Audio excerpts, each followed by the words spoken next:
السلام عليكم، كنتمنى تكونوا كاملين بخير. القضية ديال اليوم الموضوع ديالها من المواضيع اللي كنحاول نتجنبهم، ولكن هاد القضية شفت فيها إفادة مهمة بزاف. المهم الوليدات الصغار ما يحضروهاش لأنه بزاف منكم كيقولوا لي بلي كنتفرجوا فيك مع وليداتنا، ولكن القضية ديال اليوم ما تصلحش لهم نهائيا. المهم غادي نخلي لكم الانستغرام ديالي هنا، ومرحبا بكم معايا في قضية جديدة.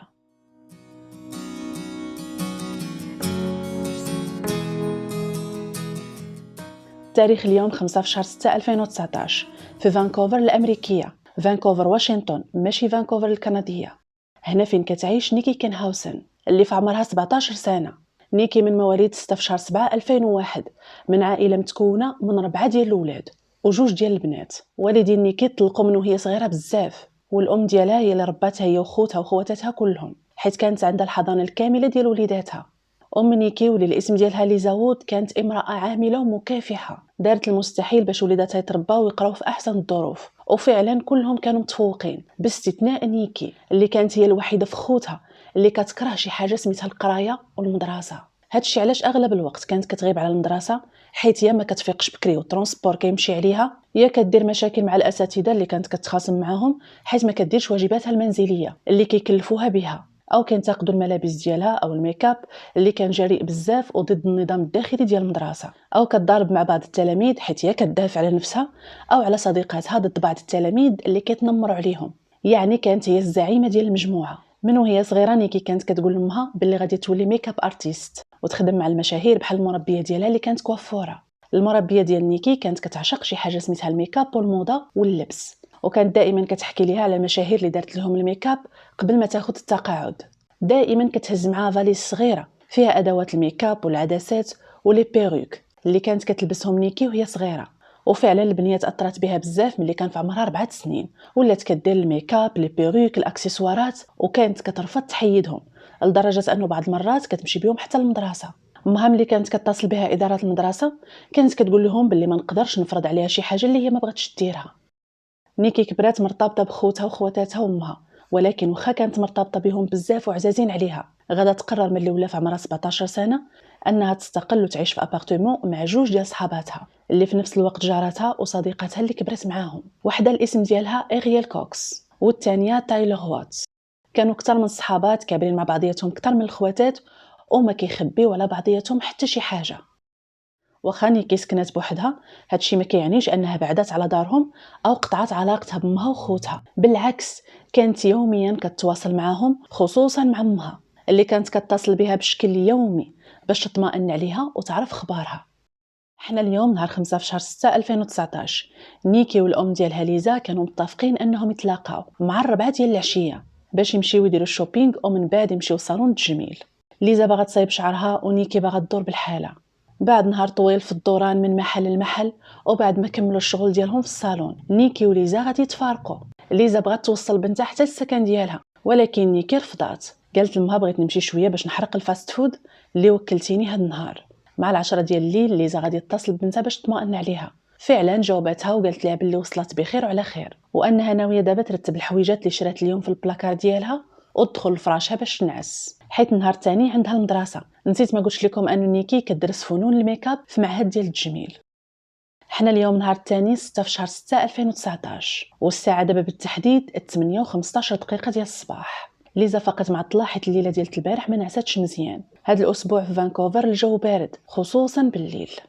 ليزا غادي تفطر وتوجد راسها باش تمشي للخدمه، وهي في الطريق غادي تتصل بنتها نيكي، ولكن غادي تلقى كيف ما توقعات تليفونها مغلق. ابتسمت لانه بنتها دائما كتنسى تشارجيه بالليل، واغلب الوقت كيكون تليفونها طافي في الصباح. مع 5 ديال العشيه وبعد نهار مرهق في الخدمه، ليزا غادي ترجع لدارها. اول ما دخلات مشات مباشره للمطبخ توجد الماكله لولادها، وسولاتهم واش اختكم اليوم اتصلات في التليفون فيكس ديال الدار او شي واحد فيكم تكلم معاها اليوم، حيت النهار كله ما عيطاتش ليها، وملي هي كتصل بها كتلقى تليفونها مغلق وما شعلاتوش النهار كله نهائيا. ولادها كلهم قالوا بلي ما سمعوش الصوت ديال نيكي اليوم، وحتى شي واحد فيهم ما عنده عليها شي خبر. مع 7 ديال العشيه ليزا غادي تتصل بأغيال صديقه بنتها واللي كتسكن معاها باش تسولها عليها. أغيال قالت لليزا خالتي بنتك اليوم خرجت بكري من الدار تقريبا مع 6 ديال الصباح، يمكن باش دير سبور وتليفونها مغلق، ربما ديشارجا او ربما طاح ليها. راكي عارفاها مزيان، تقدر تكون تلاقات مع شي وحده في صحاباتها عرضات عليها ومشات دوز معاها النهار. ما تخافيش عليها خالتي، دابا شويه وترجع للدار، ووعد مني انها ملي تجي نخليها تتصل بيك. حنا دابا 11:45 دقيقه ديال الليل، ونيكي ما جات للدار، ما اتصلت بالام ديالها، وتليفونها لحد الساعه باقي مغلق. بعد ما صبر ليزا تقادا والخوف هلكها على بنتها، غاديه تقرر انها تمشي للبوست ديال البوليس باش تبلغ على اختفائها. البوليسي اللي كان في المناوبه في مركز الشرطه من بعد ما خدا المعلومات والبيانات ديال نيكي، طلب من ليزا ترجع لدارها ووعدها أن الشرطة غادي دير اللازم. إريال بعد ما عرفت بأن ليزا بلغات على الاختفاء ديال نيكي، ما عجبهاش الحال وتعصبات على ليزا. قالت لها ما كانش عليك تمشي لعند البوليس، كبرتي الموضوع، هو اصلا غير صغير، انت عارفه بنتك هوائيه وعزيز عليها المغامرات، اكيد غادي تكون غاطسه في شي قنت، اليوم او غدا بالكثير غادا تبان، واكيد ملي غتعرفك بلغتي البوليس على الاختفاء ديالها غادا تعصب ويبقى فيها الحال وتخاصم معاك. اللي ما كانتش عارفاه او فاهماه إريال هو انه ليزا كانت حاسه باللي بنتها وقع عليها شي حاجه. احساس الام حاسه بلي شي حاجه كبيره وقعت، ويمكن ما غاديش تعاود تشوف بنتها مره اخرى، لدرجه انه كيف قالت في واحد البرنامج من بعد انها في نفس الليله خدات التيشيرت ديال بنتها وغلفات به المخده وحطاته تحت من راسها، وهي كتدعي معها الله انه يحفظها. حنا اليوم نهار 7 في شهر 6، تقريبا دازت 24 ساعه على الاختفاء ديال نيكي، اللي ما اتصلات ما جات، وحساباتها على مواقع التواصل الاجتماعي جامدين. هذه شي حاجه اللي غريبه، نيكي مدمنه على مواقع التواصل اللي فيهم كتبوستي وكتبارطاجي تصاورها وفيديوهاتها مع صحابها ومعارفها، كانت مهووسه بشي حاجه سميتها التصوير. ليزا ام نيكي وباباها وخوتها وخواتاتها وصديقات نيكي واصدقائها وجيرانهم غادي امبريميو اعلان تغيب فيه الاسم ديال نيكي وصورتها وتليفون والديها، وعلقوه في المدينه كلها، في المحلات، المقاهي، الاسواق، المولات، محطات القطار ومحطات الحافلات. ما كاينش شي قنت ولا بلاصه في المدينه الا وعلقوا فيه اعلان تغيب، اللي طلبوا فيه من اي شخص شافها او عنده معلومه عليها يبلغ الشرطه او يتصل بوالديها. البوليس بعد ما شافوا الحمله الكبيره اللي دايرها عائله نيكي باش يبلغوا الراي العام ويوصلوا للصحافه اللي ممكن تساعدهم انهم يلقاو بنتهم، غادي يقرروا يتحركوا وياخذوا موضوع الاختفاء بجديه، حيت ملي بلغات ليزا على الاختفاء ديال بنتها وعطات البيانات والمعلومات للبوليس اللي كان في المناوبه، وعرف من خلال الام ديالها انه بنتها عندها مشاكل مع الممنوعات. بالنسبه للبوليسي الموضوع كان واضح وبسيط، مراهقه مدمنه ومختفيه اقل من 24 ساعه، اكيد غادي تكون مع شي حد او في شي جروب ديال المراهقين. ملي تكمل المغامره اللي طفت تليفونها على قبلها باش عائلتها ما يصدعوهاش غادي ترجع، فما كاين لا شي حرر محضر رسمي ويصدع راسو. هادشي علاش خدا البيانات ديال نيكي، رماهم في البيرو اللي حداه وكمل نعسو هذيك الليله.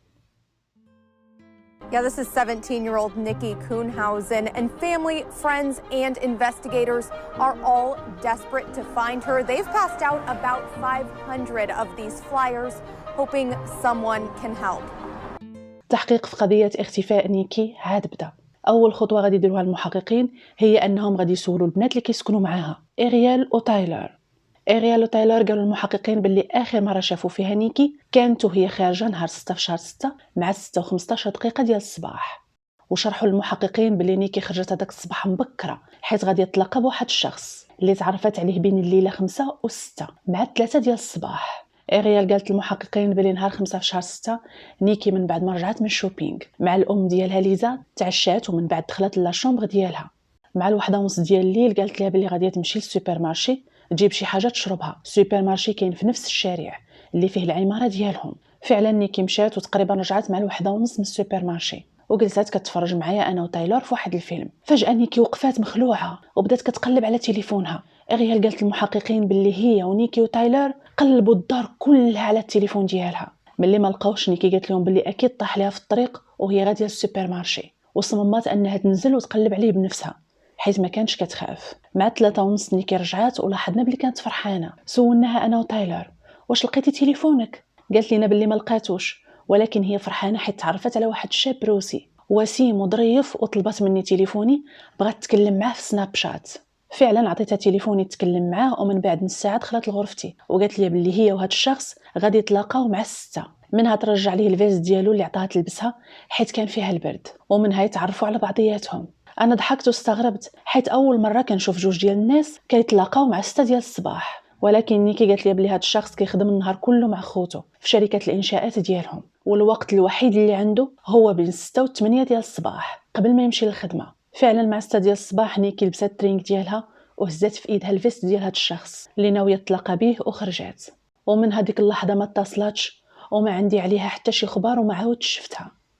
المحققين غادي يقلبوا التليفون ديال اريال وفعلا غادي يلقاو ميساجات على تطبيق سناب شات اللي بين نيكي وشخص الاسم ديالو دافيد بوغدانوف، في عمره 25 سنه، جنسيته روسي. من بعد التحريات غادي يعرفوا بلي هذا الشخص الاسم ديالو دافيد بوغدانوف مزوج واب لطفله، عنده شركه خاصه ديال الانشاءات لاباس عليه، انسان ناجح معقول ومحبوب، كلشي اللي كيعرفوه كيشكروا اخلاقه وما عندوش سوابق نهائيا. فورا المحققين لقاو العنوان ديالو وغادي يمشيو لعنده. اول ما وصلوا لعنوان هذا الشخص غادي يلاحظوا باللي كيسكن في منطقه راقيه جدا، في حي كيسكنوا فيه غير رجال الاعمال سواء الامريكيين او الاجانب. رجل الامن ديال المجمع اللي فيه الابارتمون ديال دافيد قال المحققين باللي دافيد بوغدانوف ملي خرج البارح مع 3 ديال النهار ما عاودش رجع.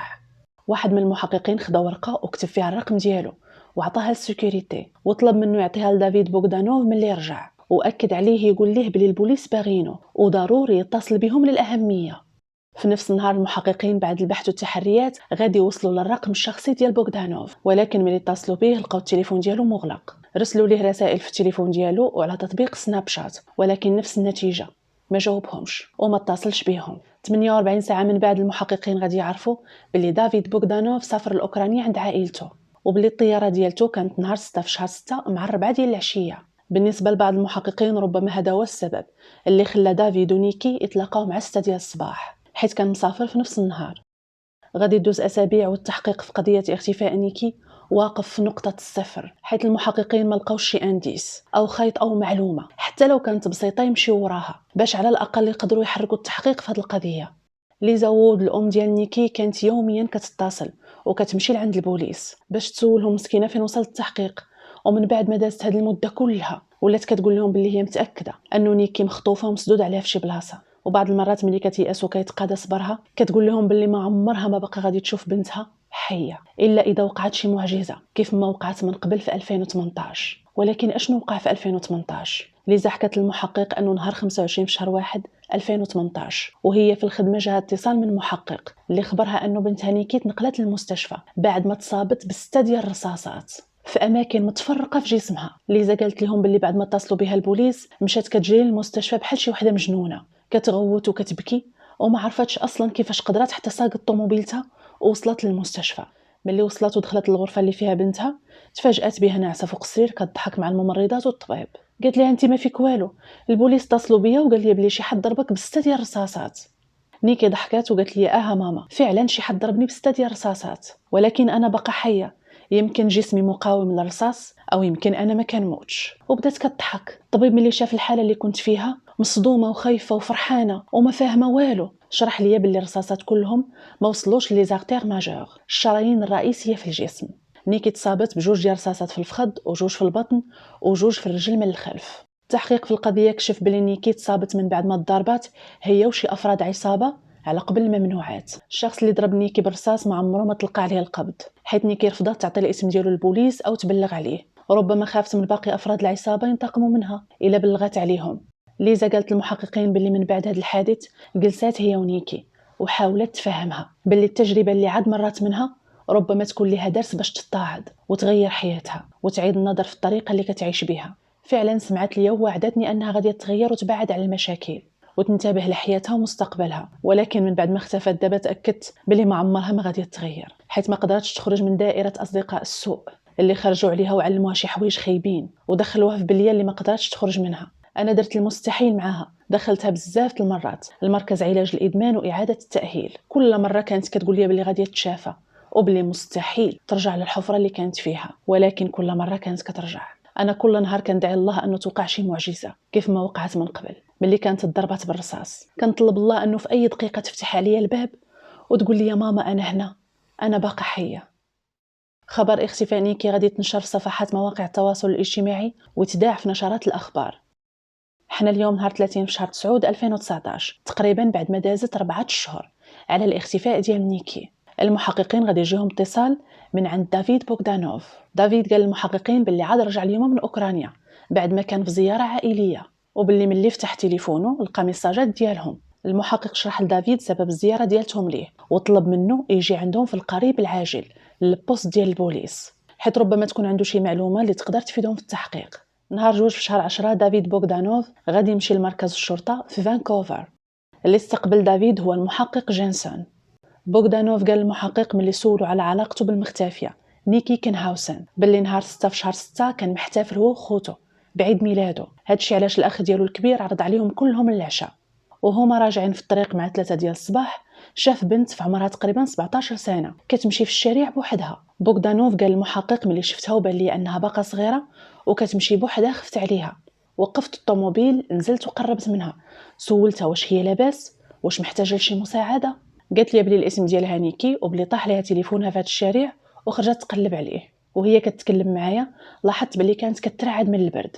هادشي علاش عطيتها الفيست ديالي تدفيها واقترحت عليها نوصلها حتى للسكن ديالها حيت كانت الدنيا خاويه والشارع في 3 ديال الصباح خطر عليها. فعلا وافقات ووصلتها. وقبل ما تنزل من الطوموبيل عطيتها الاسم ديالي على سناب شات وعلبه ديال الشوكولا جابتها ليا بنت خويا في عيد ميلادي. 10 دقائق من بعد نيكي رسلت لي رساله على سناب شات وطلبات مني نتلاقاو مع 6 ديال الصباح باش نساعدها تقلب على تليفونها. قالت لي بلي هي متاكده انه طاح ليها في الجرده اللي حدا السوبر مارشي. فعلا مع 6 ديال الصباح جيت وخديتها من السكن ديالها.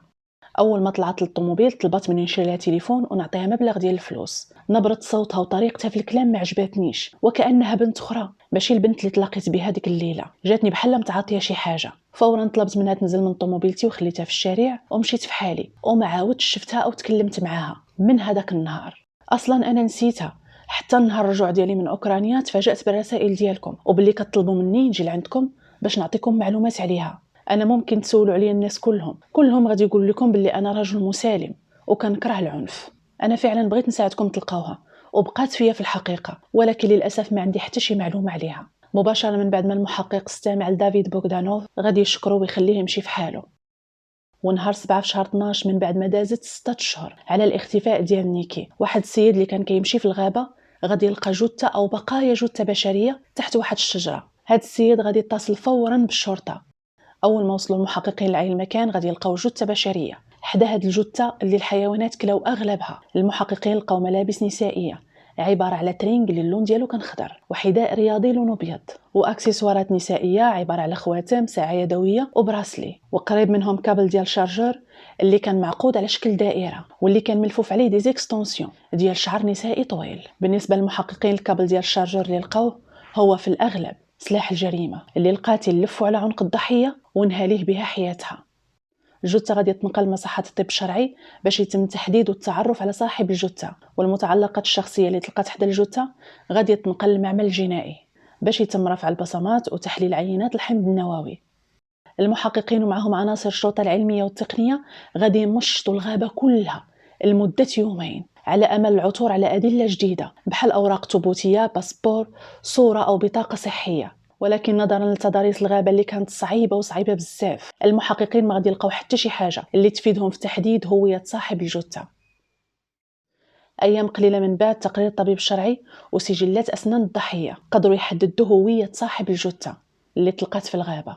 صاحب الجثه ذكر في عمره 17 سنه والاسم ديالو نيكولا كينهاوسن الملقب بنيكي بطله قصتنا اللي هي في الحقيقه ذكر. الطبيب الشرعي اكد بلي نيكولا كينهاوسن في هذه المرحله من قضيتنا غادي نبقى نعيط ليه باسمه الحقيقي نيكولا. متفاهمين؟ المهم الطبيب اكد بلي سبب وفاه نيكولا هو كسر في العنق ناتج عن ضغط واختناق بواسطه حبل او خيط بلاستيكي. الام ديال نيكولا ليزا وود اللي كانت باقا منتظره معجزه انه ولدها يرجع ويكون باقي حي غادي يبلغوها المحققين بالفاجعه.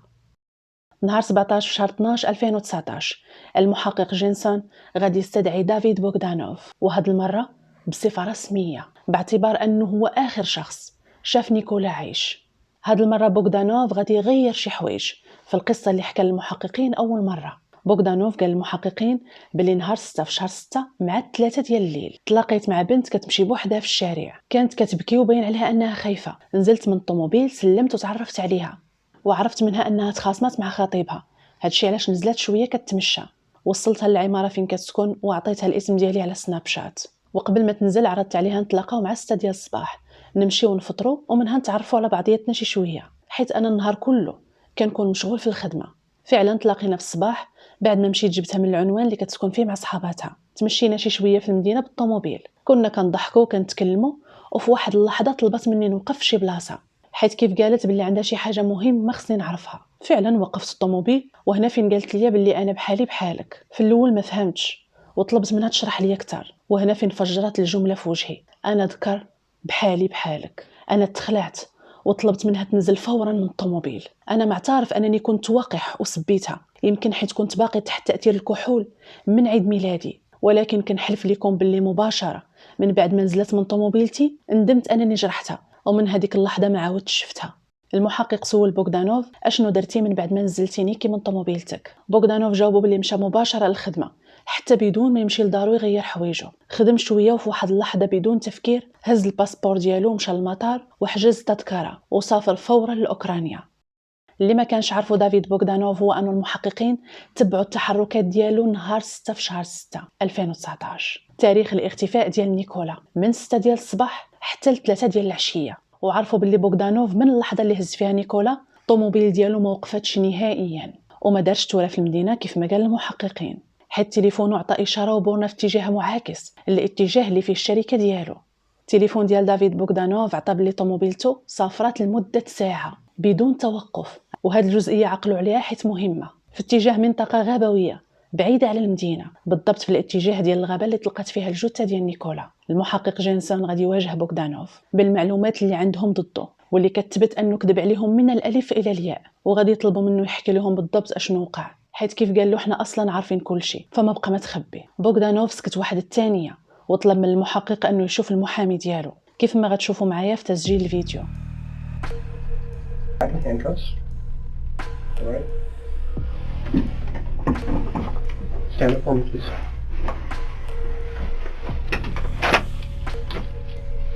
المحقق جينسون غادي يوجه لدافيد بوغدانوف تهمة القتل من الدرجة الثانية وتهمة جريمة حقد وكراهية ضد نيكي أو نيكولا كينهاوسن.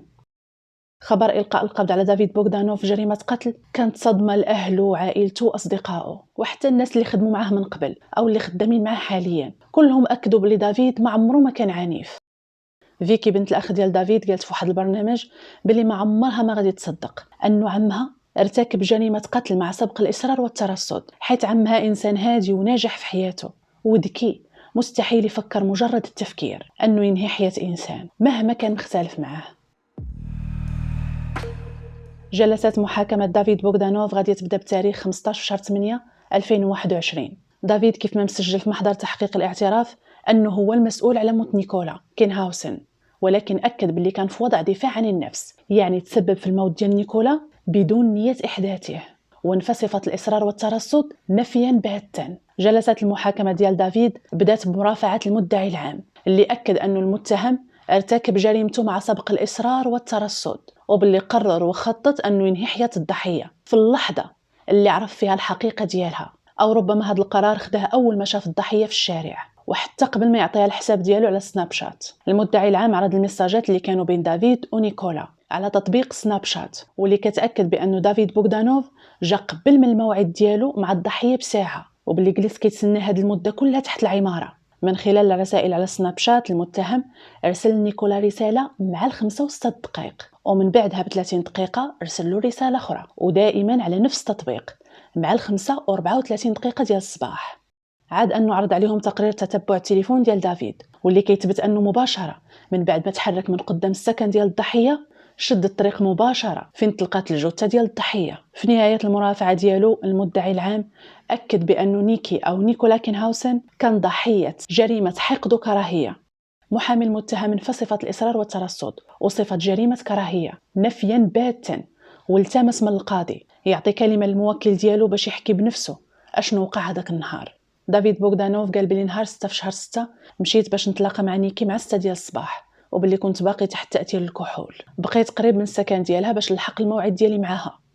ملي ركبت معايا في الطوموبيل سولتها فين باغا تمشي، قالت لي ديني لأبعد مكان في هذه المدينة. فعلا تحركنا ولاحظت باللي كانت كتدخن، خليتها على راحتها وكملت الطريق. في واحد اللحظة نيكي بدات كتضحك، قالت لي اشنو غادي دير الا خرجوا لينا الشفارة او المجرمين في الطريق او في الغابة. ضحكت وباش نطمنها وترتاح جبت ليها المسدس ديالي وقلت لها باللي هي في امان تام، واي واحد بغى يشفرنا او يأذينا بمجرد ما غادي يشوف المسدس غادي يهرب. وحطيت المسدس جنب كرسي السائق يعني بيني وبينها. ملي وصلنا للغابة انا ونيكي راكم فاهمين دخلنا في وضع حميمي، وهنا فين كانت الكارثة. انا تصدمت ملي اكتشفت انها ذكر. بديت كنسبو وضربته، حسيت بالشمته والحقره، خصوصا ملي حتى هو ضربني. كنا في المقاعد الخلفيه ملي بدينا كنضربوا، فجاه ضربني برجلو على وجهي وحط صباعه في عينيا وبدا كيضغط. حاولت ندافع على نفسي وحنا مضاربين. لاحظت باللي كيحاول يوصل للمسدس، جريته من الترينغ اللي كان لابس، ولكن ما قدرتش حيت الثوب كان كيزلق. الحل الوحيد اللي لقيت قدامي هو الكابل ديال الشارجور. لفيته على جسمه بالضبط على كتفه، بدون ما نحس الكابل وصل لعنقه وخنقته، واكتشفت باللي مات. فكرت نتصل بالبوليس، ولكن خفت انهم ما يصدقونيش. وبيني وبينكم خفت حتى من الشوهه، خفت من عائلتي ومن مراتي والناس اللي كيعرفوني انهم يقولوا بلي داير علاقه مع ذكر. هادشي علاش خبيت الجثه ديالو تحت شجره وطرت مباشره لداري. هزيت باسبوري ومشيت لاوكرانيا. انا ابدا ما عمري ما فكرت نادي شي حد. اللي وقع كان مجرد حادث، وانا كنتحمل مسؤوليتي الكامله فيه. مباشره من بعد الاستماع لروايه دافيد بوغدانوف على اللي وقع نهار 6 في شهر 6 2019، المدعي العام غادي يجاوب بوغدانوف. المتهم دافيد بوغدانوف كانوا عنده جوج ديال الفرص قدام المحققين باش يحكي لهم القصه اللي حكى لنا اليوم ويعترف بكل شيء، ولكن هو ما استغلش هاد الفرص. ظن انه ارتكب الجريمه الكامله وباللي غادي يفلت من العقاب. بوغدانوف تخلص من الجثه تحت شجره، وفي نفس النهار هز الباسبور ديالو وطار لاوكرانيا وخوى البلاد. المتهم كيقول باللي الجريمه كانت حادث دفاع عن النفس، حيث الضحيه تهجم عليه وحاول يوصل للمسدس باش يقتله وينتقم منه حيت عرف حقيقته ورفضه، وباللي استعمل الخيط ديال الشارجور غير باش يجر الضحيه باش ما يوصلش للمسدس. المتهم غفل على واحد الجزئيه اللي هي مهمه بزاف في الجريمه، وهي سلاح الجريمه. من خلال الملاحظه فقط بالعين المجرده، وهنا حط الخيط ديال الشارجور على شاشه العرض في قاعه المحكمه. من خلال الملاحظه ممكن نفهموا ببساطه بانه الخيط تعقد وتحضر من قبل باش يتستعمل كسلاح ضد الضحيه، ماشي كيف قال المتهم باللي الظرف اللي تحط فيه ودفاعه على نفسه هو اللي خلاه يلجأ للسلاح اللي استعمل. في نهايه جلسات المحاكمه غادي تحكم على دافيد بوغدانوف جريمه قتل نيكولا كينهاوسن بالسجن لمده 19 سنه.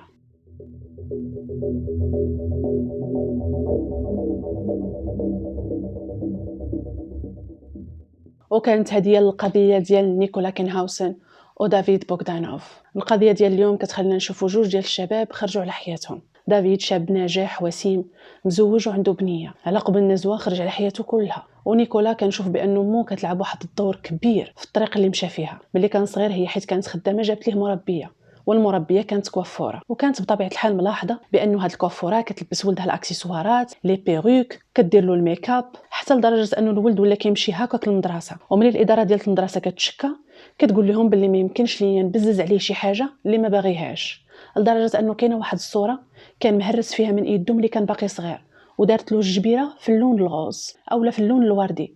ملي مشى للدار خوتو كلهم تصدموا، قالوا ليه علاش درتي لخونا الجبيره في اللون الوردي كيف ما شايفين معايا في الصوره. وحتى ملي مشات تبلغ على الاختفاء ديال ولدها بلغات على اساس انه بنت. فما عرفتش انا كيبان ليا بلي عندها دور كبير في الميول اللي كان عند ولدها. المهم ما تنساوش تخليو لي الراي ديالكم في القضيه ديال اليوم. ما سخيتش بكم، تهلاو لي في ريوسكم، ونتلاقاكم في القضيه الجايه. بسلام عليكم.